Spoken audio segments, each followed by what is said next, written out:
aperiti e aperice, aperito, aperilu, aperima, aperime, aperigi e c'è pure aperive.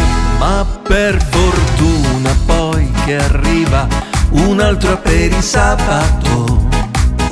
Non è spuntino né pausa caffè, è un aperisabato. Si incontrano amici, ci scambi due idee, poi sfogli un giornale, racconti di te e sai di nuovo che c'è, e sai di nuovo che c'è. Buon aperisabato a te. Buon aperisabato a te. Amiche e amici, benvenuti ad Aperisabato, il weekend italiano. Un saluto da Silvina? ed Antonio. Siamo tornati in studio, Silvina? Finalmente. Dopo un po' di settimane che siamo stati Sì. assenti da YouTube, ma abbiamo avuto tantissimo da fare, sia per impegni con il teatro, La musica. la musica, e poi ha fatto anche tanti incontri Suzuki.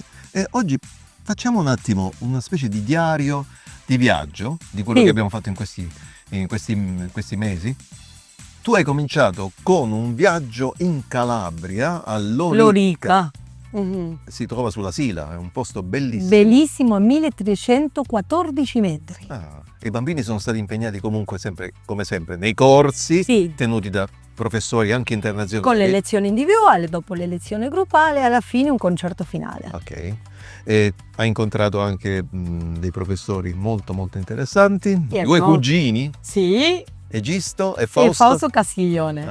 Rispettivamente di pianoforte e di cello. Sì. E in più hai intervistato anche A José Manuel Badia, un violinista spagnolo. Benissimo, allora gustiamoci questo video, vediamo un attimo le interviste, alla fine il concerto finale e non resta che augurarvi buon divertimento. Siamo a Lorica, in Calabria, con il maestro. Fausto Castiglione. E il maestro. Egisto Castiglione. Oh, è una famiglia di musicisti. Sì, Mi potete spiegare questo a partire da mai? nostro nonno. Ah, Il nostro nonno era un musicista, era una persona pure importante del paese di origine, che era Spezzano della Sila. Poi anche sindaco del paese, dirigeva la band. e che suonava? Lui insegnava per il pianoforte, ma suonava un po' tutti gli strumenti. Sì. E poi per esempio mio padre ha continuato, infatti fu uno dei primi calabresi che si diplomò a Napoli in pianoforte. Della mia famiglia 3 su 4 figli abbiamo studiato musica, poi anche dai cugini. Siamo tutta una famiglia, la maggior parte tutti pianisti, tranne me che sono Tranne lui che per fortuna è una ha cambiato strumento. è una La cugina. figura vera. Perché? Che se n'è andato. No, ma perché lo sai che è una cosa strana, ma Che succede? io siccome mi ricordo a casa mia, ogni stanza c'era un pianoforte, no? Sì. E ti sei annoiato? Cioè, no, ero convinto a un certo punto che il pianoforte l'avessero inventato a casa mia. Ero piccolo, ma cosa devo parlare del pianoforte? Cioè, tu pensa, io sono il primo insegnante di violoncello del Meridione. Oh. Cioè, io, quando sono andato a fare il corso con Antonio Mosca, ero l'unico meridionale. Quindi siamo contenti che è ancora la nostra scuola. Poi col passare degli anni poi si è aggiunto pure la maestra Eugenio. Quindi È adesso diventata una piccola scuola, una grande. Sì, si è aggiunto il flauto che inizialmente non c'era solo pianoforte, archi. Però siamo soddisfatti di questo e naturalmente abbiamo voglia di continuare, di portare avanti quel metodo Suzuki. Noi ci crediamo davvero. Avete veramente una vocazione, no? E nel tuo caso com'è nata questa vocazione di insegnare? Di insegnare, vabbè. Io intanto ho iniziato a suonare il pianoforte con mio nonno, proprio mio nonno era il mio maestro. E quando io ero piccolissimo, nella stanza da letto a fianco alla mia, c'era il papà che suonava 8 ore al giorno, che doveva preparare gli esami a Napoli. Quindi io conoscevo tutto il programma di mio zio a memoria. O sea, che hai fatto Suzuki senza sapere che era Suzuki. Bravo. Perché L'ho l'ascolto fatto, giornaliere. Quindi faceva le 32 variazioni di Beethoven, faceva una ballata di Chopin, faceva Triana di Albeniz, insomma ricordavo proprio queste cose, nota per nota. E poi ho iniziato con mio nonno a suonare. Mio nonno, metodo tradizionale, ha incominciato, come diceva Fausto, con il solfeggio. Do. E allora io facevo finta di leggere le note, perché ero piccolo, non sapevo nemmeno, sapevo leggere le parole, però le note no. E quindi dicevo, nonno, fammi vedere come fa questo esercizio, mi mette le parole. Allora io lo imitavo, poi le cose diventavano più difficili. Nonno, fammi sentire un'altra volta, fammi sentire un'altra volta. Capito che La ripetizione. non leggevo le note, mi ha preso per un braccio e mi ha fatto volare dalle scale proprio. Oh. Perché si era offeso, dice ma tu mi stai prendendo in giro. E allora poi mio nonno mi prendeva i dischi, insomma era proprio tipo un metodo Suzuki, mi faceva ascoltare bene il disco. Considera che allora per avere un disco bisognava andare a Napoli, da Cosenza, da Spezzano Sila, che era il nostro paese. Lui andava a Napoli, comprava sto disco, ce lo portava, erano dischi a 78 giri, insomma, che non esistono più adesso, ma vai su YouTube e trovi di tutto. Le nuove generazioni da questo punto di vista sono più fortunate, no? Sì. C'hanno tutto. Io mi ricordo che una volta mi sono alzato alle 2 di notte per ascoltare le 4 stagioni di Vivaldi, perché lo trasmettevano a quell'ora. Ah. Una volta sono andato a sentire Rostropolci, che era a Messina, oppure qualche altro grande, insomma. Una volta c'è stato anche Piazzolla a Cosenza. Ah sì? C'è stato Piazzolla, mi pare nell'87, con il quintetto Ah, e con Milva. Vado a sentire questo concerto di Piazzolla e c'è la gente vicino a me, no? Che commentava. Diceva, che bella meraviglia Milva, Piazzolla, sì, però Milva. Cioè pensa, la cosa e io in quel periodo, quando dopo il concerto ho detto, questo è stato il concerto più bello che io abbia mai ascoltato in vita mia. No, però ancora, ripeto, non era La conoscevi ancora. così conosciuto. Facendo un piazzolo,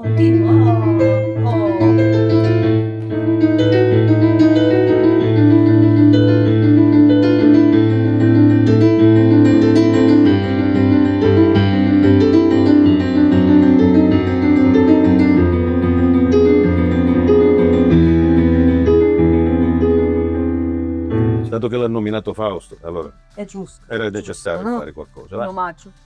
Grazie, grazie, Grazie a grazie voi, per essere grazie, qua con Alberto. noi. Alla próxima. ¡Mua!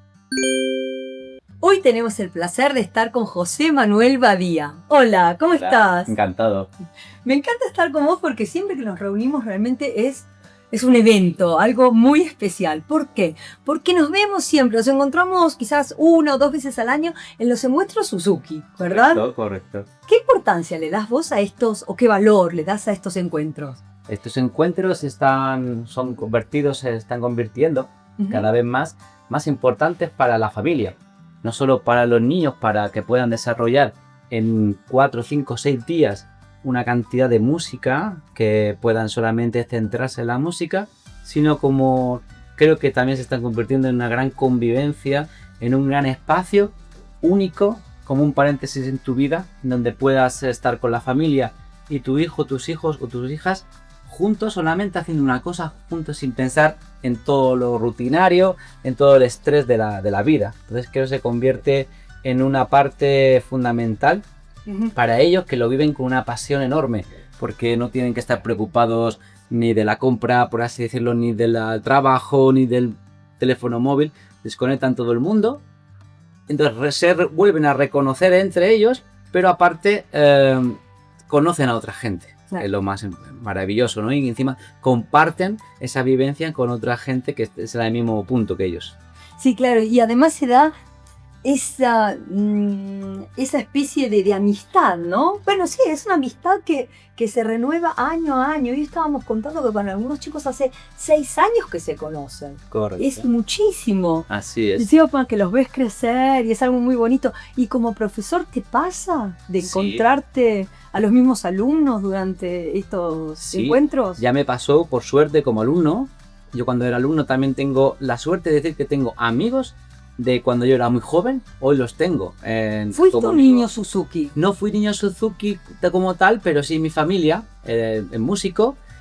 Me he criado en música, Tu papá es músico. es músico, mi mamá es músico, entonces, tal como Suzuki, repertorio Suzuki no, pero prácticamente con casi todos los valores Suzuki me he podido criar.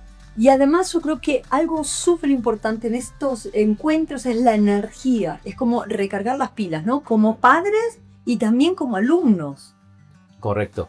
Como padre y como profesores. También. También, yo ahora mismo tengo la suerte esta semana de ser profesor y aunque ha sido un trabajo duro, Sí. muchas horas, he cansado, pero creo que vuelvo a España mañana con unas pilas más recargadas, con más ilusión aún si cabe de seguir dando clases y enseñar. Lo que estábamos hablando de la cohesión de los niños y además te habrá pasado, ¿no? En esto que dijiste como padres, que es como una terapia de grupo. ¿No te Correcto. pasa? Sí, así Porque hay que explicarle a la gente que nos ve en casa que los padres a su vez se quedan en estos encuentros, duermen aquí, se comen todos juntos y ahí hay un intercambio de experiencias que es fantástica. Así es. Así es porque se apoyan mucho entre ellos. Ujú. Por ejemplo, comiendo, Sí. a lo mejor pueden decir conversaciones tan sencillas como, pues es que mi hijo o mi hija le cuesta estudiar todos los días. Ujú. Dice, ¿cómo? El mío también. Entonces se Claro. dan cuenta que comparten problemas, entre comillas, comparten también ilusión, pero solamente eso, poder invertir parte de su tiempo, muchos de ellos son de vacaciones, Sí. que vengan aquí es una maravilla. Mm. Es una maravilla y normalmente se van motivados con decir, el año que viene vuelvo. Así que bueno, mañana les vamos a decir cómo salió el concierto. Así es. Ahora los saludamos, hasta la próxima y bueno, esperemos vernos prontito. Muchas gracias. Nosotros, gracias. Veramente una bellissima esperienza per questi ragazzi a Lorica, sulla Sila, che oltre naturalmente agli incontri musicali avevano tempo anche per giocare, no? Attività recreative su questo lago bellissimo, artificiale, sono andati a cavallo a giocare a padel. Diversamente però da quello che è successo a Rimini. Sì, a Rimini è diverso, no? È Perché sempre un una incontro città, Suzuki, però ma senza le lezioni individuali, erano solo prove gruppali. Perché? Perché si è fatto questa orchestra che si chiama Play Different, un programma diverso, diciamo un po' classico, un po' moderno, un po' romantico di tutto, con una cantante, un soprano, Gladys Rossi, che ha fatto una versione bellissima di Twinkle Twinkle. Alla fine stavano tutti piangendo lì. Era la storia in prima persona di Arturo Toscanini. e allora. Quindi i genitori sono stati molto molto contenti, molto commossi Sì. e seguono sempre le nostre puntate perché? Perché sai come ci chiamano? Come ci chiamano? Vediamo. Tele Suzuki. Ah, ecco, mi posso immaginare. E siamo sempre lì. Sì, siamo gli unici anche che riportano e fanno vedere delle immagini di questi incontri e anche in futuro seguiremo questi incontri anche al di fuori dell'Italia. Per adesso gustiamoci le immagini di Rimini, in questo teatro bellissimo. Io immagino solamente l'emozione dei bambini, no? A suonare su questo palco enorme, veramente davanti a una platea. In un teatro che è uno dei più famosi, più belli di tutta l'Italia. Sì. Allora, guardiamo queste immagini. Che vita straordinaria che ho vissuto e quanta musica ho diretto. Spero di avervi incuriosito un po' sul mio lavoro, ma prima di lasciarvi vi voglio insegnare qualcosa e forse capirete perché mi chiamano mago.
E dopo tanta musica classica, adesso Cambiamo un po'? Sì, cambiamo un poco. Adesso facciamo un po' di musica qui dal vivo. E oggi di nuovo una canzone di Gino Paoli. E lo sai, a me piace tantissimo Gino Paoli. E questa canzone in particolare anche è molto molto divertente e l'ho arrangiata in maniera tutta mia particolare. 4 amici al bar.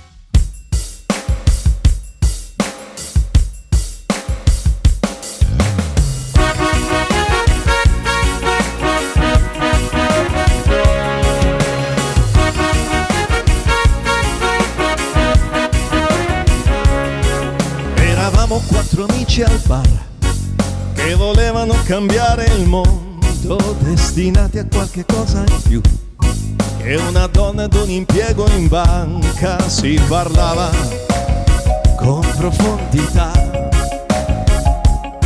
di anarchia e di libertà. Tra un bicchiere di coca ed un caffè tiravi fuori i tuoi perché e proponevi i tuoi farò.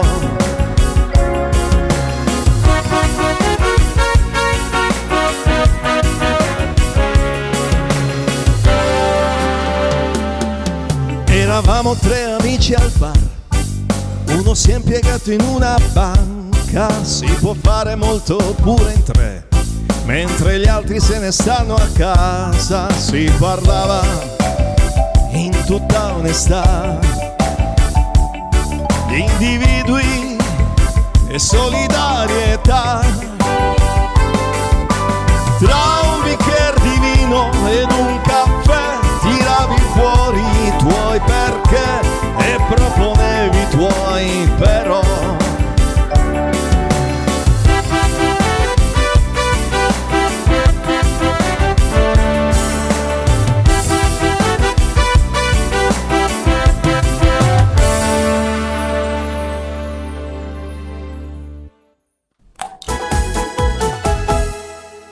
E tra un viaggio in Calabria e uno a Rimini. Rimini, sei stata però anche in Grecia. Grecia. Ah, Sono andata a bellissimo. Corfù. Corfù. Sì, E sta proprio di fronte al Salento.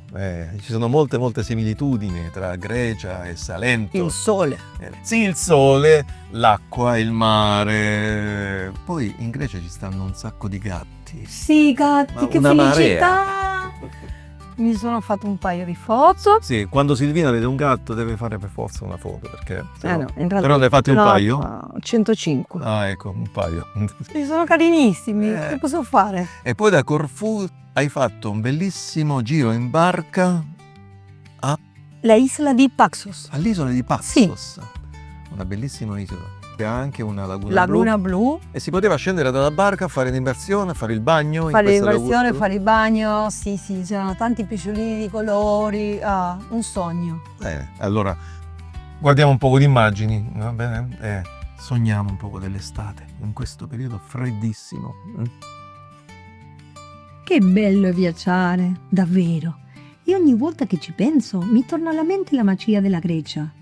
Uno dei dettagli che mi hanno più colpito durante il viaggio sono stati i gatti, ovunque. In Grecia hanno da sempre un ruolo speciale, quasi simbolico. Accompagnano le strade, i porti, le taverne e sembrano far parte dell'anima del posto. Ne ho visti di tutti i colori, bianchi, rossi, tigrati, neri, perfino alcuni con gli occhi di tonalità diverse. Io li adoro e loro, devo ammetterlo, sembravano piuttosto felici di farsi fotografare mentre io non perdevo occasione per fare loro le mie coccole. Tra tutte le tappe, l'isola di Paxos è stata una piccola rivelazione, un paradiso verde e blu, tranquillo e luminoso. L'acqua cristallina, ci ho nuotato per ore, circondata da tanti pesciolini colorati che sembravano danzare intorno a me. Era come essere dentro un acquario naturale. Un viaggio indimenticabile. La serenità di Paxos, la compagnia silenziosa dei gatti e quella sensazione di libertà che solo la Grecia sa regalare.